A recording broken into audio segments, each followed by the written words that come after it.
Hei, kāži? Nu ko, jauna sērija. Un šoreiz ne pa galdniecību. Cilvēkiem vajag arī atpūsties.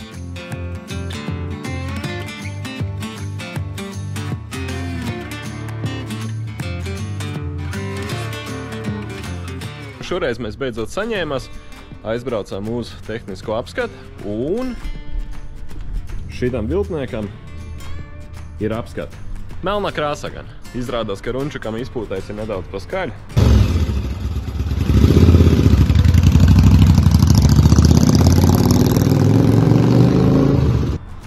Nu, neko. Nāksies nopirkt traukšvāmas un sapakot. Un tad šoreiz uztaisam vienkārši kaut kādu lielo aplīti. Ietestējam, kā motos strādā. Ietestējam arī jauno beņķi, kas beidzot ir ar sakarīgam atspērēm. Jo pēc vakardienas ciskas man jūtas tagad tādai pieaugušo filmu zvaigznei. Es nezinu, bet es ticu, ka tā viņas jūtās. Šoreiz gan savu jaku bija aizdevusi jaunieklim, kas liek uz tiesībām, tāpēc pašam nācās braukt vestē un kreklā. Bet ja grib braukt un ir pareizais garstāvoklis, tad tas nekad nav bijis šķērslis.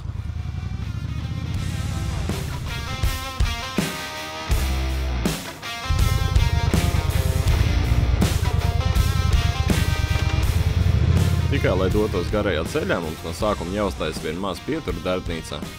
Kā vienmēr nekas nav līdz galam izplānots, tāpēc visi GoPro stiprinājumi mētājās tur. Kā redz, šobrīd GoPro stāv baigi augsts un kadrs galīgi nav patīkams. To mēs mēģināsim izlabot.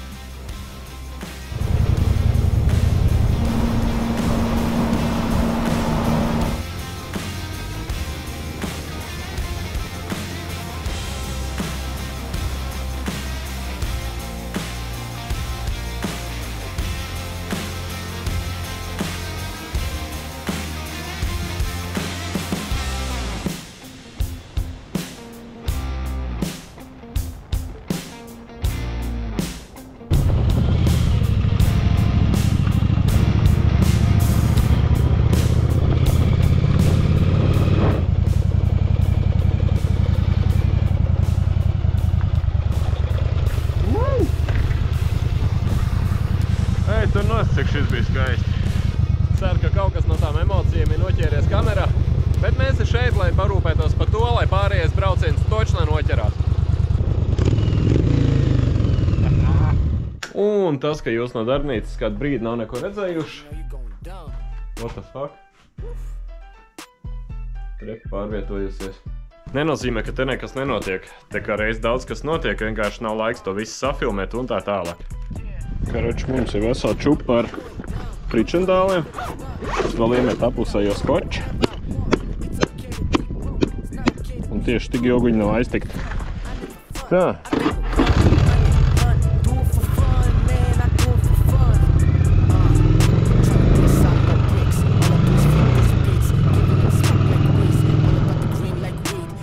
Ceļš priekšā ir tāls, tāpēc papļāpāsim pa dzīvu. Nu, pa labāko daļu no dzīves. Nu, pa močiem. Vairāk vai mazāk vienmēr man ir bijis kaut kāds divriteņu transports. Bez tā vienkārši nevar. Ja kādreiz bērnībā tās bija Delts un Rīgas, tad laikam ejot aparāti palika bišķi nopietnāk. Un īstais motostāsts sākās tieši ar krievu tehniku. Sagadīšanās pēc pie paziņas šķūnī uzrakā Mižu planēta. Protams, bez dokumentiem, neejošā stāvoklī un galīgi nekāda, bet toties ar visu blaksvāģi. Tieši ar šo sākās īstie piedzīvojumi. Es runāju par stumšanu un lekšanu virsū, par atraušanos ar kurbulu pa kāju. Bet ar laiku mēs viņu dabujam pie dzīvības.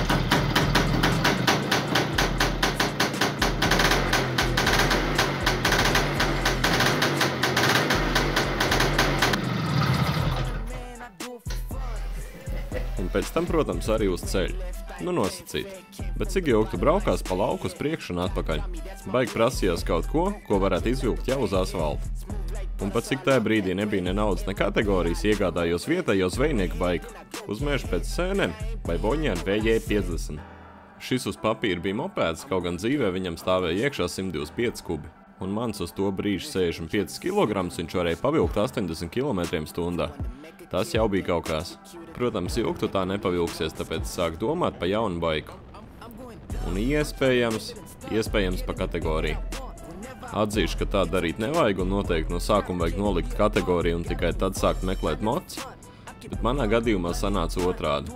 Un no 125 kubu mopēdes pa taisno pārkāpu uz 750 kubiem.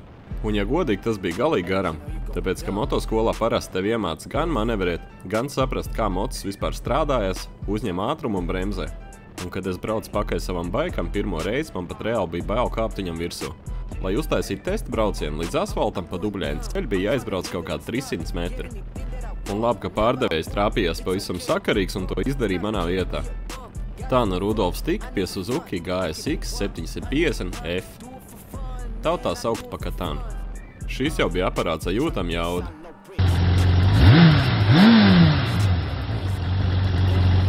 Sākumā gan uz viņu reāli jūtos nedroši, bet kā jau mēs visi zinām, tas ar laiku pāriet.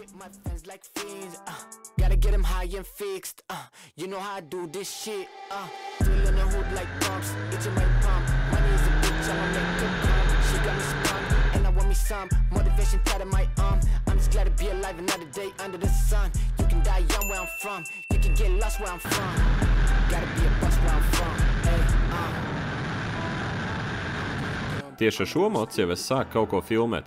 Nu, vismaz mēģināt. Tolaik gan uz vienas mazās akme kameriņas pa 40 eiro, kas jau uz to brīdi likās baigais ieguldījums. Un, protams, ilgrai neizdzīvoja.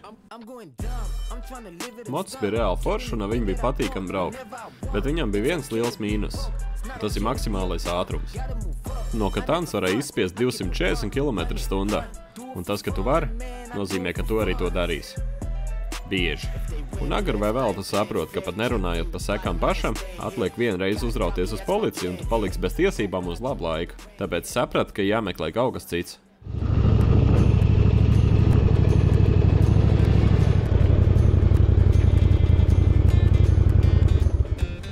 Čuru pauzē. Jā, ir patīkamāk nekā es to visu atceros. Un rumaks arī īstenībā turās tīri sakarīgi. Vienīgais, kas burtiski tikko ir parādījies un kas man nepatīk, šitā te vietiņa. Redzi? Otra pusi savs un šitai pusē kaut kāda eļļa sūlojusi garām. Kamēr es braucu no Ventspils, tāds šais nebija, tā kā visticamāk tas ir parādījies kaut kur pa ceļam uz kāds bedrs. Bet es domāju, ka nav tik kritiski. Šīs dienas braucienam būs ok, gan jau mēs pie tā dabūs pastrādāt, nu, pēc tam. Nepagāja ne pusstundu, kā es dabūju ķiveres priekšpusē kameru. Nu, mēs noķers kādu labu kadru, ko es arī redzu. Nu ko, taisamies un laižam ārā.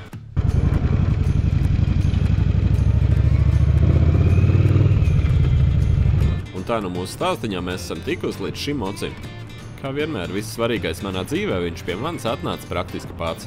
Kad kādu brīdi jau bija nolēmis savu baiku nomainīt uz kaut ko bišķi lēnāk, vienrīt man vienkārši zvanīja čoms un teica, ka šis tas ir piedāvājumā, ka var savest man kopā ar īsto cilvēku. Un tā sākās man un Birāgas epopeja. Tās ir mīlas un naida attiecības. Kad pirmoreiz braucu skatīties mocis, viņš bija entos gadus nostāvējis garāžā, pēc tam vairāk vai mazāk pārbūvēts, un viņam nebija tehniskās apskats. Es uzreiz sapratu, ka šis ir tas, ko man vajag. V-veida motors tomēr ir kaut kas pavisam savādāks.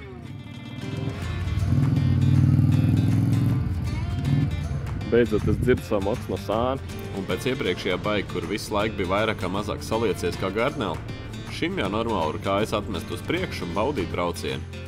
Galvenokārt tas nozīmē to, ka uz gariem braucieniem nebūs tā, ka tev katrā kalonkā būs jāapstājās. Protams, ir arī savu mīnus, un viņi nav maz. Izvēloties 85. gada moci, es diezgan skaidri apzinājos, ka viņām būs iegulda darbs, bet man netū nebija skaidrs, cik daudz un cik bieži.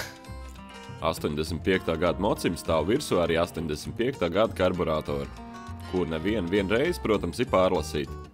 Man pat bija gadījums, kā ārā pie darba regulējot karbūršu, man pienāk klāt citu motocilvēku no Ventspils un sāk stāstīt par to, kāpēc 2000. viņi šo moci ķīlējuši. Laikā, kad nebija pieejami vajadzīgie kolektori, viņi vienkārši viņus bija taisījuši no hermētiķu un marlas. Tā kā kas darījās mocim iekšā laikā, kad nebija pieejams detaļas, nu to tu pats saproti. Labā ziņa, ka es šito moci esmu pārlasījis tik daudz reizes, ka nu jau es viņu zinu no galvas. Bet sliktā, ka tik un tā nevienmēr viss sanāk.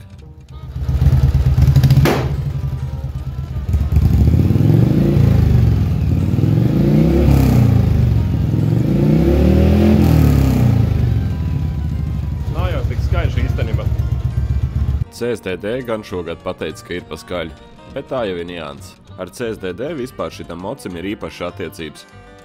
Runa gājos gan pa bremžu caurulēm, kuras kādreiz pirms 2000 ir ķūnēts kaut kur Polijā, gan pa bremžu šķidrumu trauciņu. To analīžu trauciņu, kas tev priekšā.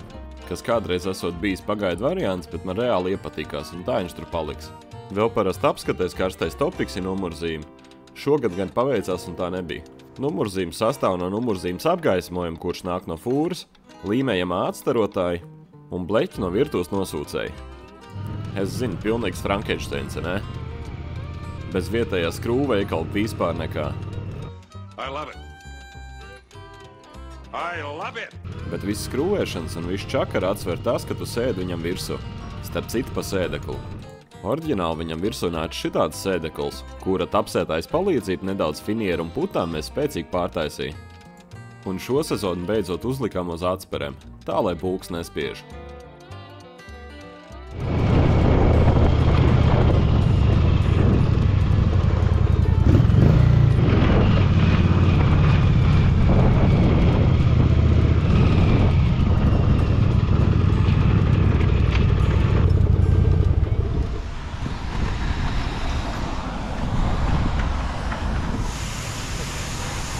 Nu ko, mēs ir Kuldīgā. Parasti tev ir kā, parasti Kuldīgā neiebrauc bez rumbiņas. Rumbiņa viss pamatā. Bet pat cik mums jau ir diezgan vēls. Un es jau šodien gribu paspēt cauri Talsiem izbraukt uz Ventspilu, tā lai bišķi lielo šosei paskatītos. Nu tad šoreiz mēs nosačkos un neaizbrauks. Un vēl es gribu redzēt, kā vispār izskatīsies kadra no moča, tāpēc, ka braucot liekas, ka tā kamera nu vienkārši nenormāli trīc. Bet jā, aizdomīgi labi šipo. Visu laiku man te bija vesela čupa galvas sāpēm par to, kas kā notiksies un vai karbūži tur nesāks atšaut un kaut kas tam līdzīgs. Bet ar karbūžiem teorētiski viss ir kārtībā. Nekas nav vaļīgs, nekas nepil, nu ja neskaitot akšu. Tā kā tīri teorētiski, kas ir baigi apmierināts. Un es atrādu remkomplektu karburatoriem. Beigās gan sanāca viņu sūtīt ne no Ķīnas, bet no Amerikas. Bet, nu, ja viņš atnāk pilnā sastāvā, tad tas ir tā vērts. Sūtīšana maksā tieši tikpat, cik pats karburators.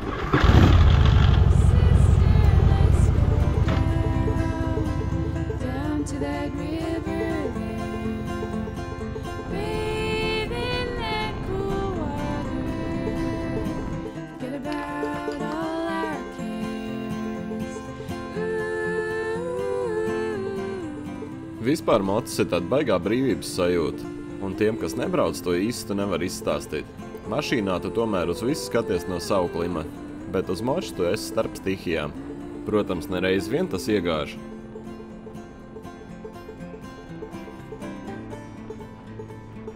Bet grūtības mūs padara spēcīgāks, vai ne?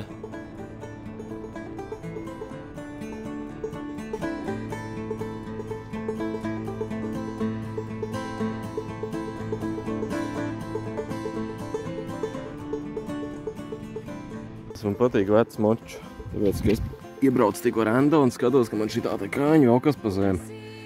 Šitas te skrūbi izkritus sērā. Pat cik tas ir vecs močs, tad viņam visur ir pašlikts skrūvas iekš. Izņem vienu no šejienes un ieliek tur. Un tagad es brauku tālāk. Kāds visu objektīvs mušēns ir. Es neapstājos rendā, tāpēc, ka reāli nebūs laiks tagad paēst. Bet, ka Fijūžņiks bija vaļā, baigi foršā vieta īstenībā. Tāda pie upes, pie Abaus upes laikam, kā viņi tur saucās. Apstājos principā piekruķīt powerbank. Tagad man powerbank stāvēs kabatā un garais kabels ies uz ķiveri. Es vēl vispār neesmu drošs, vai būs ar ko aizpildīt vispār visus tos braukšanas kadrus, un vai būs, kur viņus likt un tā tālāk. Bet, uzskat šito sēriju pa tādu. Priekš mans. Un es vienkārši jums viņu ļauju noskatīties, uztver to kā bonus. Pat galvenā cīņa te ir kukaiņiem. Neskaitot GoPro un man vizoru, viņi pa visas mocs un tā tālāk. Principā man baigi patīk katliņķivers, bet katliņķiveriem ir viens mīnus. Pirmā kamena, kas tev nāk pretī, tev izsitīs kāds zobu. Tā kā, tas ir galīgi neforši. Tas ir vienīgais iemesls, kāpēc es braukā pilnā ķivere. Tā kā laižam klāt un braucam tālāk. Es zinu, ka pēdējā laikā no manas YouTube ir baigais klusums. Un tam ir savi iemesli, kas galīgi nav saistīti ne ar YouTube, ne galdniecību. Tāpēc, lai attiet no viss, kas apkārt, vajadzēja paņemt nelielu pauzīti. Un pat cik mocis ir tāda savu veidu brīvība no viss, kas apkārt, domāju, ka pirmais video varētu būt ideāls tieši par šo tēmu. Lai arī pēdējā laikā video nav bijuši, tik un tā darbnīcā ne brīdi nav klusums. Pirmais ir klāt. Kaut kas ošs pēc rūsas, tev Auģiks atbrauc. Atcerējāmies skolas laiks un savācāmies bariņš ar kursbiedriem. Un pareizā kompānijā pat nepateiks, ka pēc skolas ir pagājuši 11 gadi. O? Kamer tik vajadzēja uzstāvēt. 2 mēneši, 0. Var.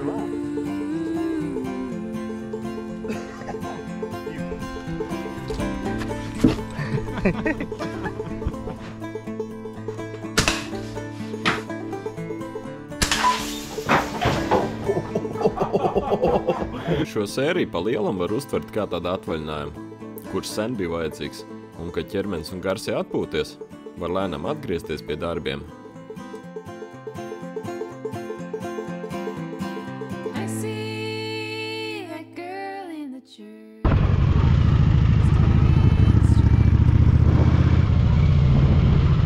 Mēs jābagai. Un man tāda aizdoma, ka es atlīdu. Jā. Man tāda aizdoma, ka es atlīdu beigās apakaļ uz 1 cilindru. Pa lielam viss bija baigi labi, kamēr uz šoseis brauc vienā tempā. Kaut kādā brīdī tur viss te C remonti vispārējais. Un es izdomāju, ka man vajag veseliem 3 autiņiem aiziet garām. Vai, netīri. Un droši vien, ka nevajadzēja. Jo pēc tā man 1 cilindrs uz augstiem apgriezieniem viņš bija un uz zemēm viņš vienkārši pazuda. Tā kā, jā, ar karbiem būs reāli galvas sāta. Bet labā ziņa, ka mēs ir kāram noņēmuši, un labā ziņa, ka mums nāk remkomplekts. Tā kā, principā, viņi savest kārtībā, tas ir tikai laika jautājums. Es vēl nezinu, kāda no šitā viss sanāks sērija, un vai sērija vispār sanāks, bet šito laiciņā mocis man vajadzēja. Dzīvē viss kaut kas mainās, dzīvē viss kaut kas notiek. Viss kaut kas ir savādāk. Līdz ar to vajag to laiciņu vienkārši, ka tu vari pavadīt pats ar sev. Šitās nots, ja tev patīk sērija, droši nospied laiku, abonē kanālu un tiekamies nākamajos video. Ar jums bija Rudolfs un tiekamies nākamreiz.